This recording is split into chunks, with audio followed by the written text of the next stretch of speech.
सन 2064 में ग्रह निफलहेम पर मिकी एक गहरी खाई में ठंड से ढका हुआ जागता है। उसी समय वह एक जहाज देखता है और अपने दोस्त टिमो को बुलाता है, जो मिकी को जीवित देखकर चकित हो जाता है। हालांकि जब टिमो बाहर आता है तो वह सिर्फ मिकी का फ्लेम थ्रोवर लेता है और कहता है कि मिकी को बचाने लायक नहीं है क्योंकि वह जल्द ही मर जाएगा। यह मिकी एक क्लोन है, 17वां सटीक रूप से कहा जाए तो। हर बार जब वह मरता है, वह कंपनी जिसके लिए वह काम करता है बस एक और शरीर प्रिंट कर देती है। उसकी यादें हर हफ्ते एक कंप्यूटर में अपलोड की जाती हैं और जब नया शरीर प्रिंट होता है तो उसमें डाली जाती हैं। इस तरह से उसे अपनी यादों में कोई अंतराल नहीं होता। यह विज्ञान विभाग की दिनचर्या का इतना सामान्य हिस्सा बन गया है कि वे इस प्रक्रिया के दौरान मुश्किल से मिकी पर ध्यान देते हैं। जब मिकी 17 की प्रिंटिंग हो रही थी तो प्रिंटर से एक नली गिर गई और वैज्ञानिक के उसे फिर से जोड़ने से पहले इस प्रक्रिया को प्रभावित किया। मिकी एक एक्सपेंडेबल है, जिसका मतलब है कि उसे खतरनाक काम करने के लिए भेजा जाता है बिना जोखिम की परवाह किए, क्योंकि वे बस दूसरा बना सकते हैं। एक दिन उन्होंने उसे अंतरिक्षयान के बाहर कुछ मरम्मत करने भेजा, लेकिन मिकी ने जल्द ही महसूस किया कि वे झूठ बोल रहे थे। मशीन ठीक थी। वे वास्तव में चाहते थे कि वह विकिरण के संपर्क में आए और जो कुछ भी उसने महसूस किया वह साझा करे, जबकि वह धीरे धीरे मर रहा था। अचानक एक उपकरण गिरा और उसका हाथ काट दिया, जिसे वैज्ञानिकों ने दिलचस्प पाया। अगला मिकी जिसे उन्होंने प्रिंट किया वह केवल 15 मिनट जीने वाला था, इसलिए वैज्ञानिक नमूने लेने पर केंद्रित हो गए, जिसे डॉक्टर डोरोथी ने विशेष कहा। यह 4 साल पहले धरती पर शुरू हुआ था। मिकी और टिमो सबसे अच्छे दोस्त थे, जिसने उसे कुछ संदिग्ध लोगों से अर्ड लेने के लिए राजी किया ताकि एक मैक्रोन स्टोर खोला जा सके। व्यापार अच्छा नहीं चला और जल्द ही खतरनाक आदमी भुगतान के लिए उनके पीछे लग गए। टिमो और मिकी ने भागने की कोशिश की, लेकिन उन आदमियों ने विशेष ग्रेनेड फेंके जो उन्हें तब तक तड़पा रहे थे जब तक वे बेहोश नहीं हो गए। जब वे जागे तो उन्हें माफिया बॉस डेरियस से मिलने का मौका मिला, जो अपने शिकारों के शरीर को आरी से काटने का आनंद लेता था। दोस्तों ने समझ लिया कि अगर वे पैसा नहीं लाते तो उनकी भी मौत हो सकती है, इसीलिए उन्होंने पृथ्वी छोड़ने का फैसला किया। मिकी ने कॉलोनी अभियान में आवेदन किया, हालांकि लाखों लोग भी आवेदन कर रहे थे। अभियान का नेतृत्व पूर्व कांग्रेसी केनेथ कर रहे थे, जिन्होंने अपने पिछले 2 चुनाव हारे थे। उनके पास कई अंधभक्त समर्थक थे जो उनके लिए कुछ भी करने को तैयार थे, और इसने उन्हें एक विशेष धार्मिक निगम से बड़ी प्रायोजन प्राप्त की। टीमों के लिए अभियान में जगह पाना आसान था, क्योंकि किसी तरह उसे पायलट के रूप में एक शिक्षार्थी परमिट मिल गया था। मिकी के पास कुछ भी योग्यताएं नहीं थीं, इसलिए उसने बिना पढ़े आवेदकता में एक्सपेंडेबल विकल्प चुना। कंपनी के एक प्रतिनिधि ने उसे घुमाया और एक्सपेंडेबल्स के बारे में बताया। प्रिंटर ने अंतरिक्षयान के सभी जैविक अपशिष्ट, जैसे भोजन के अवशेष, मानव अपशिष्ट और यहां तक कि मृत शरीर का उपयोग करके नए क्लोन प्रिंट किए। हालांकि मिकी उसकी मोहक खुशबू के कारण बेहद विचलित था, इसलिए उसने मुश्किल से उसकी बात सुनी। उस महिला ने उसके माथे पर मौजूद पिंपल को हटा दिया ताकि वह हर कॉपी में न दिखे, इससे पहले कि मिकी को प्रारंभिक स्कैन के लिए मशीन में भेजा जाए। फिर उसने उसकी यादों का बैकअप लिया, जो एक ईंट में संग्रहित की गई थी। मिकी को एक विशेष समाधान इंजेक्ट किया गया, जिसने उसकी पुरानी यादों को उत्तेजित किया, जिससे मिकी को अपनी मां की मृत्यु याद आ गई। उनकी कार की सवारी के दौरान छोटे मिकी ने एक लाल बटन दबा दिया और वाहन दुर्घटनाग्रस्त हो गया। इस याद को फिर से जीने से उसे मानसिक टूटन हो गई। महिला ने उसे एक बंदूक लाकर दी और उसे सिस्टम में अपनी आस्था का प्रमाण देने के लिए खुद को मिटाने को कहा, क्योंकि उसे मरने की आदत डालनी थी। मिकी ने उसे करने की हिम्मत नहीं की तो उसने ट्रिगर दबाया, लेकिन कुछ नहीं हुआ। इसके बाद अंतरिक्षयान उड़ान भर गया और मिकी को दल के बीच नई जिंदगी के लिए खुद को तैयार करना पड़ा। खाना भयानक था और सबको सख्त रूप से राशन दिया जाता था। यदि वे अधिक लेने की कोशिश करते तो एक अलार्म उन्हें उसे गिरा देने के लिए मजबूर कर देता। दल के पहले लंच ब्रेक के दौरान केनेथ अपनी पत्नी एलेफा और चर्च द्वारा भेजे गए सहायकों के साथ प्रकट हुआ। यह स्पष्ट था कि केनेथ उतना स्मार्ट नहीं था और एलेफा और चर्च उसे अपने उद्देश्यों के लिए कठपुतली के रूप में इस्तेमाल कर रहे थे। अधिकांश चालक दल के सदस्य बड़े प्रशंसक थे और उन्हें देखकर बहुत उत्साहित थे, लेकिन कुछ लोग शांत रहे। तभी मिक्की ने सुरक्षा एजेंट नशा को देखा और तुरंत प्यार में पड़ गया। नशा ने उसे अपनी मेज पर आमंत्रित किया तो मिकी उसके साथ शामिल हो गया। उसने उसके साथ अपना खाना साझा किया और वे तुरंत बंध गए। उसी समय केनेथ ने दूसरे ग्रह पर पहुंचकर अपना समाज बनाने के उनके मिशन के बारे में बड़ा भाषण दिया। क्योंकि राशन सीमित होते, केनेथ नहीं चाहते थे कि वे आवश्यकता से अधिक कैलोरी बर्बाद करें, इसलिए उन्होंने सभी शरारती चीजों को प्रतिबंधित कर दिया। यह लोगों द्वारा अच्छी तरह से स्वीकार नहीं किया गया, इसलिए उसने उन्हें आश्वासन दिया कि जैसे ही वे ग्रह पर पहुंचेंगे वह एक संभोग प्रोत्साहन अभियान शुरू करेंगे। उनके प्रशंसक उन्हें एक नायक के रूप में देखते थे, लेकिन नाशा और मिकी इस नियम की परवाह नहीं करते थे। क्रू के सदस्य हमेशा मिकी से पूछते रहते कि मरना कैसा होता है, जिससे उसे असुविधा होती थी। एक दिन नाशा ने धमकी दी कि वह उन्हें गोली मार देगी ताकि वे खुद जान सकें। इससे कैफेटेरिया में झगड़ा हो गया और सुरक्षा ने उन्हें रात भर के लिए पिंजरे में बंद कर दिया। जब केई और जेनिफर जैसी महिलाएं मिकी के पास बैठकर दोस्ती करने की कोशिश करती तो नाशा जल्दी से यह याद दिलाने के लिए बीच में आ जाती कि वह पहले से ही किसी के साथ है। अंततः जहाज निफ्लहेम पहुंच गया और वैज्ञानिकों ने मिकी को बिना हेलमेट के क्षेत्र में सभी वायर्स इकट्ठा करने के लिए भेजा। मिकी को तुरंत बीमार महसूस हुआ और उसकी मौत हो गई, लेकिन एक वैक्सीन खोजने के लिए उसका प्रयोग कई बार दोहराया गया। एक बार मिकी बॉडी बैग में अभी भी जीवित था और वैज्ञानिक ने देखा, लेकिन उन्होंने फिर भी उसे साइक्लर में फेंक दिया। मिकी के 12 से 16 के धद एक वैक्सीन मिला और इंसान बगैर मास्क के ग्रह पर जा सकते थे। मिकी को पहले अन्वेषण दल के साथ भेजा गया था और वे एक जमने वाली गुफा के अंदर पहुंच गए। काय ने दीवार में एक छेद देखा और कुछ कीड़े जैसे जीव पाए। उनमें से एक उस पर कूदने की कोशिश करने लगा और जब वह भागने लगी तो छोटे विदेशी ने उसकी टांग पकड़ ली। एक टीम के सदस्य ने गोली चलाकर सभी विदेशियों को डरा दिया। फिर समूह ने बाहर निकलना शुरू किया, लेकिन जेनिफर तब रुक गई जब उसने अपने ऊपर एक जीव सुना।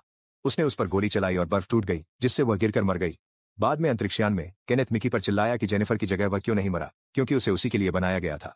उसने जीवों की वीडियो भी देखी और उनका नाम क्रीपर्स रखा। मिक्की के राशन को फिर से आधा कर दिया गया और उसकी शिफ्ट को दोगुना कर दिया गया।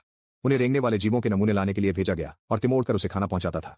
एक दोपहर मिक्की पतली बर्फ पर कदम रख बैठा, जो टूट गई और उसे खाई में गिरा दिया। टिमो के जाने के बाद एक बड़ा रेंगने वाला जीव मिक्की को ढूंढता है और उसे घसीटने लगता है। जल्द ही सभी बच्चे उसे घेर लेते हैं और उसकी उंगलियों को खेलने के अंदाज में कुतरने लगते हैं। मां रेंगने वाला जीव उसे खाई से बाहर खींचती है और उसके सामने कुछ आवाजें करती है। वह प्राणियों को घूरता है और निष्कर्ष निकालता है कि क्लोन इतने घृणित हैं कि उन्हें एलियंस भी नहीं खाना चाहते। फिर मिकी एक कंपनी ट्रक को पास से गुजरते हुए देखता है। वह मदद के लिए चिल्लाने की कोशिश करता है, लेकिन वे उसे नहीं सुनते। इसलिए मिकी दौड़ता है जब तक कि वह वाहन के ऊपर चढ़ नहीं जाता। जब वह जहाज पर लौटता है, मिकी अपने कमरे में जाता है और अपने बिस्तर पर लेटता है, केवल यह पता लगाने के लिए कि मिकी 18 पहले ही प्रिंट हो चुका है और वहां भी है। 17 घबरा जाता है क्योंकि मल्टीपल्स अवैध हैं और 18 उस पर एक वजन फेंकता है ताकि उसे बेहोश कर सके। मल्टीपल्स की समस्या तब शुरू हुई थी जब धरती पर क्लोनिंग खोजा गया। एथिक्स कमेटी क्लोनिंग के दुरुपयोग को लेकर चिंतित थी, खासकर क्योंकि विज्ञान टीम का एक सदस्य जिसका नाम एलन था, उसे समाज विरोधी होने का संदेह था। एक गवाह ने उसे शहर में बेघर लोगों की मौतों के पीछे का आदमी पहचाना, लेकिन एलन के पास एक परफेक्ट एलिबाई था। अंत में पुलिस ने एलन के घर पर छापा मारने की अनुमति प्राप्त की और पाया कि उसने गुप्त रूप से अपने क्लोन बनाए थे ताकि अपराध कर सके और एक ही समय में एलिबाई हो सके। जब उन दोनों एलनों से पूछताछ की जा रही थी, एक तीसरा एलन अभी भी सड़कों पर बेघरों की हत्या कर रहा था। वह एलन भी पकड़ा गया और इस अनोखी स्थिति पर कानून को कैसे लागू किया जाए इस पर बड़ी बहस हुई। चर्च ने कई शरीरों के खिलाफ बोलते हुए कहा कि एक ही आत्मा का केवल एक शरीर होना चाहिए। हालांकि विज्ञान टीम का मानना था कि इस तकनीक का उपयोग न करना बर्बादी होगा। केनेथ ने बहस में शामिल होकर समझाया कि वह मानते थे कि मुद्रित शरीर पाप है, लेकिन वे उन्हें बड़े फायदे के लिए उपयोग कर सकते हैं। इसी तरह उसने एक्सपेंडेबल प्रोग्राम को प्रस्तुत किया, यह प्रस्ताव करते हुए कि हर ग्रह पर केवल एक एक्सपेंडेबल रखा जाए और अगर कभी एक से अधिक हो जाए तो हर क्लोन को मार डालने का वादा किया। वर्तमान में 17 उठता है और पाता है कि 18 उसे एक गाड़ी में ले जा रहा है। उसे याद है कि नाशा ने उसे बताया था कि हर मिकी थोड़ा अलग होता है और 18 ज्यादा हिंसक लगता है। जब वे साइकिलर रूम में पहुंचते हैं, 17 18 पर पीछे से हमला करने की कोशिश करता है, लेकिन 18 उसे देख लेता है और उसे मारने लगता है। 17 को साइकिलर छेद की ओर धकेला जाता है और वह एक समझौता प्रस्तावित करता है। वे अपनी शिफ्ट्स को बांट सकते हैं और मरने के लिए बारी बारी से जा सकते हैं। 18 को एहसास होता है कि 17 मरने से डरता है और समझ नहीं पाता कि क्यों, क्योंकि वह पहले ही कई बार मर चुका है। हालांकि 17 एक भावुक भाषण देता है कि वे अलग हैं। 18 वैसे भी उसे धक्का देने की कोशिश करता है। यह क्षण तब बाधित होता है जब वे किसी के नजदीक आने की आवाज सुनते हैं और दोनों मिकी छिपने के लिए दौड़ जाते हैं। यह टिमो है, जो गुप्त रूप से ऑक्सोफॉल नामक एक मनोरंजक रसायन अन्य क्रू सदस्यों को बेच रहा है। खरीदार के जाने के बाद 18 बाहर आता है और व्यवसाय की वजह से अपनी जिंदगी बर्बाद करने के लिए टिमो को पीटना शुरू कर देता है। वह टिमो को साइकिलर में धकेलता है, लेकिन इससे पहले कि वह उसे मार सके, 17 उसे टक्कर मारता है। फिर 17 अपने दोस्त को बचाने की कोशिश करता है, तभी 18 उसे दूर खींच लेता है। क्लोनों के कुछ मुख्य आदान प्रदान करने के बाद 18 एक गर्म धातु की छड़ पकड़ लेता है और मारने की तैयारी करता है। फिर से वह क्षण बाधित हो जाता है जब नशा और सुरक्षा टीम के प्रमुख जीक कमरे में प्रवेश करते हैं। 18 टिमो से कहता है कि अगर वह नहीं चाहता कि वह ऑक्सोफोल के व्यापार के बारे में सभी को बताए तो उसको साथ देना होगा। इसलिए दोनों ऐसा नाटक करते हैं कि टिमो गलती से गिर गया और 18 ने उसे बचाया। 17 यह सब छिपकर देखता है और उसे बहुत जलन होती है। जब वह देखता है कि नाशा 18 के साथ जा रही है, वह उनका पीछा करने की कोशिश करता है, लेकिन एक चर्च के प्रतिनिधि उसे रोक लेते हैं और उससे कंपनी के शुभंकर के साथ तस्वीर खिंचाने के लिए कहते हैं। वह यह भी घोषणा करते हैं कि मिकी ने केनेथ और येलाफे के साथ एक निजी डिनर जीता है। जैसे ही वे उसे बैठाते हैं, मिकी शानदार खाने को रोक नहीं पाता। जैसे ही केनेथ जेनिफर की मौत पर अपनी प्रतिक्रिया के लिए माफी मांगते हैं, काय भी डिनर में शामिल हो जाता है। यह जोड़ा जेनिफर की मृत्यु के लिए उससे माफी मांगता है और उसे अपने भविष्य की योजना के बारे में बताता है। वे चाहते हैं कि कॉलोनी केवल शुद्ध रक्त की हो और काय इस विवरण में फिट बैठती है, इसलिए वे चाहते हैं कि वह बच्चे पैदा करे। अन्य कॉलोनियां चिप्स और निषेचित भ्रूण का उपयोग करती हैं, लेकिन वे उस विधि को मंजूर नहीं करते। अचानक मिकी फर्श पर उल्टी कर देता है और विज्ञान टीम तुरंत कमरे में दौड़ती है। वे मिकी की गर्दन पर चकत्ते देखते हैं और निष्कर्ष निकालते हैं कि मांस पर प्रयोगात्मक वृद्धि हार्मोन ने यह कारण बना है। विज्ञान टीम एक विशेष दवा विकसित कर रही थी और वे मिकी को उसे लगाते हैं, लेकिन वह बस इधर उधर लुढ़कता रहता है जब तक कि वह असहनीय दर्द में गिर नहीं जाता। केनेथ को लगता है कि उसे मार देना अधिक मानवीय होगा और अल्फा अपने कालीन को खून के दागों से बचाने के लिए हटा देती है। काय को लगता है कि मिकी के साथ इस तरह बर्ताव करना पागलपन है, लेकिन केनेथ उसे याद दिलाते हैं कि मिकी सिर्फ एक प्रयोग है। मिकी कहता है कि उसे गोली न मारें क्योंकि वह बेहतर महसूस कर रहा है और काय उसे ले जाती है। काय के कमरे में मिकी उन तस्वीरों को देखता है जो दिखाती हैं कि काय और जेनिफर पहले डेट करते थे। काय मिकी से पूछती है कि मरना कैसा होता है, क्योंकि वह जानना चाहती है कि जेनिफर के लिए यह कैसा था। मिकी मानता है कि यह डरावना है और उसे यह नापसंद है। फिर काय उससे स्नेह दिखाने की कोशिश करती है, लेकिन मिकी घबरा जाता है और भाग जाता है। जब वह अपने कमरे में पहुंचता है तो नाशा उसे तुरंत 17 के रूप में पहचान लेती है। यह संकेत देती है कि 18 ने पहले ही उसे बता दिया था। वह अपने लिपस्टिक से क्लोन के सीने पर नंबर लिखती है और पागलों की तरह हंसती है। 18 भी अधिक दोस्ताना है और 17 एक खाली बोतल देखता है जो पुष्टि करती है कि उन्होंने ऑक्सोफुल लिया था। क्लोन्स के बीच बहस होती है, लेकिन नशा उन्हें रोक देती है, कहती है कि वे काम और खाना साझा कर सकते हैं। फिर नशा क्लोन्स को बिस्तर पर ले जाती है ताकि वे एक साथ मस्ती कर सकें। जैसे ही तीनों मजे करना शुरू करते हैं, काय कमरे में आती है और सब कुछ देख लेती है। बिना कुछ कहे वह बाहर चली जाती है और नशा उसके पीछे दौड़ती है। क्लोन्स टीवी देखते हैं, जो केवल केनेथ को उसके वैज्ञानिकों से एक हास्यास्पद टॉक शो पर बात करते हुए दिखाता है। 18 अपनी ड्रिंक स्क्रीन पर फेंकता है, वह नाशा की बंदूक उठाता है और कमरे से निकल जाता है, केनेथ को मारने के लिए तैयार। इसी बीच नाशा काय के पास पहुंचती है, जो कई लोगों की रिपोर्ट करना चाहती है क्योंकि वे अवैध है। काय समझाती है कि वह चुप रह सकती है अगर नाशा उसे एक मिकी देने के लिए तैयार हो जाए, लेकिन नाशा घबरा जाती है, कहती है कि मिकी कोई खिलौना नहीं है जिसे इधर उधर बांटा जा सकता है। उनका झगड़ा टूट जाता है जब 18 दौड़ता हुआ आता है और 17 उसके पीछे आता है। महिलाओं को बताता है कि 18 के पास एक बंदूक है। कैफेटेरिया में एक लेजर मशीन एक बड़ी चट्टान को आधा काट रही है ताकि अंदर का काला हीरा दिखाई दे। भीड़ में 18 छिप जाता है और शूट करने के लिए तैयार होता है, तभी एक केनेथ प्रशंसक उसे गिरा देता है। उसी समय चट्टान से एक रेंगने वाला बाहर आता है और लोग दौड़ना शुरू कर देते हैं, जबकि केनेथ एक मेज पर चढ़कर नसबंदी और राक्षस को जीवित पकड़ने के आदेश चिल्लाता है।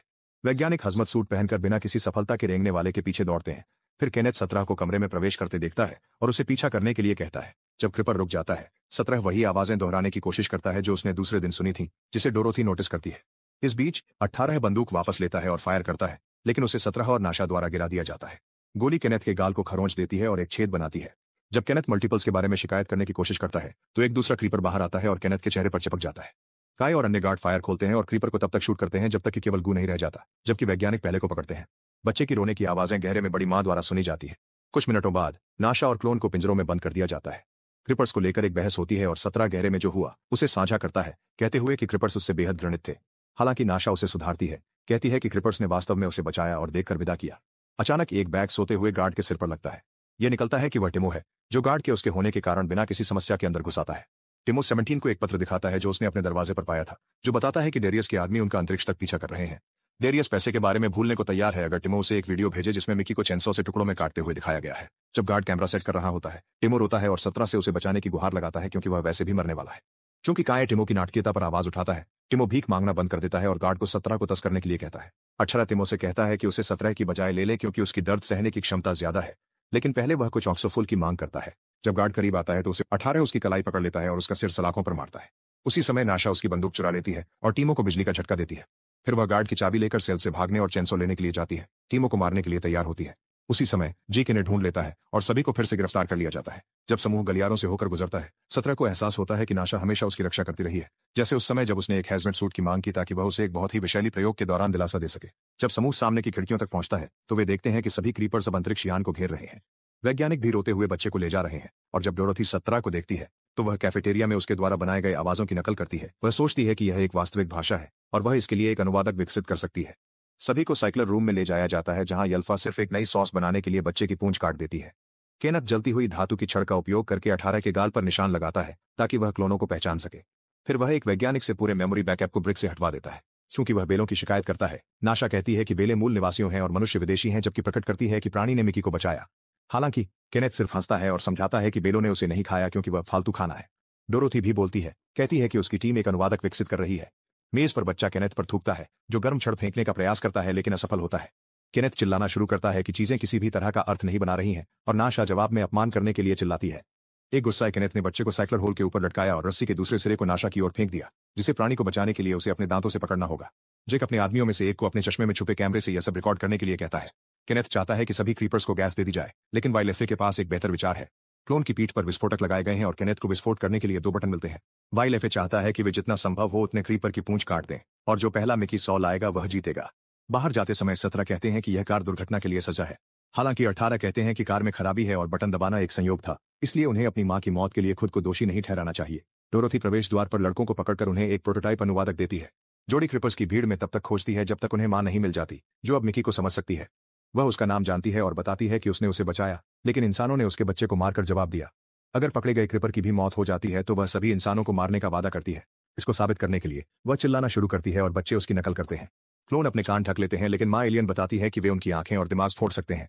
अंतरिक्ष यान पर केनेथ और वाइलेफे चौंक जाते हैं जब वे क्लोन को संवाद करते हुए देखते हैं। लॉर्ड चर्च का प्रतिनिधि इसे बेतुका मानते हैं और सोचते हैं कि नेता केनेथ को एक नई प्रजाति से बात करनी चाहिए। जब केनेथ एक बड़ी एंट्री के लिए तैयार हो रहा है, 17 मां से वादा करता है कि नाशा बच्चे को लाएगी। हालांकि मां क्रीपर को लगता है कि यह पर्याप्त नहीं है, क्योंकि मानवों ने एक बच्चे को मारा, एक व्यक्ति को भी मरना होगा। केनेथ के नेतृत्व में 3 वाहन स्पेसशिप से निकलते हैं। इस बीच नाशा वाइलेफे को पकड़ने के लिए बड़ा कूद लगाती है। जीक रस्सी लेता है और नाशा इस शर्त पर वाइलेफे को छोड़ने के लिए तैयार होती है कि वे उसे बच्चे को मां तक ले जाने दें। जब जीक रस्सी वापस देने ही वाला होता है, वाइलेफे उसकी कलाई काट देता है, जिससे वह रस्सी गिरा देता है, लेकिन नाशा समय पर उसे पकड़ लेती है। वाइलेफे चाहता है कि उसे गिरफ्तार किया जाए। हालांकि जीक घोषणा करता है कि वाइलेफे और केनेथ ने दुर्व्यवहार किया है और उनका मामला समिति के सामने पेश किया जाएगा। गाड़ियां आती देख बच्चे अपनी मां को ढकने के लिए दौड़ते हैं और चारों ओर ढेर लगाते हैं। अब गार्ड्स नहीं जानते कि किस पर गोली चलानी है। केनेथ एक को चुनता है, लेकिन उसी समय 18 उनके सामने आ जाता है। इसलिए चर्च का प्रतिनिधि सैनिक को धक्का देता है ताकि रॉकेट आकाश में विस्फोट कर जाए, नहीं तो क्लोन की बम उन्हें भी मार देगा। फिर केनेथ गोली चलाता है, लेकिन केवल कैमरे को ही निशाना बनाता है, जिससे 18 को कूदने का मौका मिल जाता है। उसी दौरान जब नाशा बच्चे के साथ आती है, 18 घोषणा करता है कि वह उस इंसान को मारेगा जिसे मां चाहती थी। वह एक पल के लिए हिचकिचाता है और केनेथ उसे मौत के डर से बहकाने की कोशिश करता है, लेकिन 18 फिर भी बटन दबा देता है। बम उसे और केनेथ को एक साथ मार देता है, जिससे क्रीपर्स शांति से चले जाते हैं। सब कुछ खत्म होने के बाद पूरी टीम को जेल में डाल दिया जाता है। वाईएलएफए अपना दिमाग खो देती है और उसे मानसिक अस्पताल भेजा जाता है, जहां वह खुद को समाप्त कर लेती है। टीमो डेरियस मैन से मिलता है और उसके कान को काट देता है, फिर उसे साइक्लर में फेंक देता है, लेकिन वह आत्मरक्षा के तहत प्रोबेशन पर बाहर आ जाता है। बाकी चालक दल के लिए परीक्षण एक कानूनी और राजनीतिक समस्या बन जाते हैं। तो जब नाशा जेल से बाहर आती है, वह संगठन में बदलाव की आशा में समिति में एक पद के लिए चुनाव लड़ती है। डोरोथी अनुवादक को खत्म करती है और मिकी अक्सर उनसे बात करता है। वह यह पता लगाता है कि चीखना उनकी एक यादृच्छिक आवाज है और यह इंसानों को नुकसान नहीं पहुंचा सकती। 6 महीने बाद मिकी चक्र के पास किसी को देखता है और देखता है कि वाईएलएफए एक नया केनेथ प्रिंट कर रही है। मिकी कहता है कि उसे मर चुकी होना चाहिए, तो वाईएलएफए उसे छूने के लिए अपना खूनी हाथ दिखाती है। अपनी मां की मौत की यादों के विपरीत मिकी अब डरता नहीं है और फिर वह जाग जाता है। वह भीड़ के साथ बैठा है, नाशा को नए समिति नेता के रूप में भाषण देते हुए सुन रहा है।